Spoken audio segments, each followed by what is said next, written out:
Hey there, today we're going to look at Zuper tutorial for beginners 2026. So let's get started. First open Zuper and log into your account. Over here, go to the dashboard to view your jobs, team activity, and upcoming schedules. Then click on Customers, add a new customer, and enter their basic details.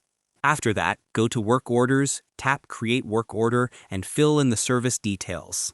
Over here, choose the customer, select the service type, and assign it to a technician.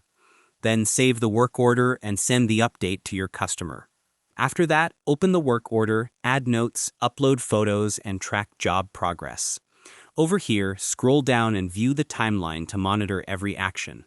Then tap Start Job, begin the task, and mark it complete once finished. After that, go to Estimates and Invoices, create a new estimate, add your items, and save it. Over here, convert the estimate into an invoice, add taxes, and send it to your client. Then check the Payments tab to review received or pending payments. After that, open Technician Management, add your staff members, assign roles, and manage their permissions. Over here, go to Scheduling, drag and drop work orders on the calendar, and organize your workflow. After that, go to Settings, update your company information, manage integrations, and adjust notifications. And that wraps it up.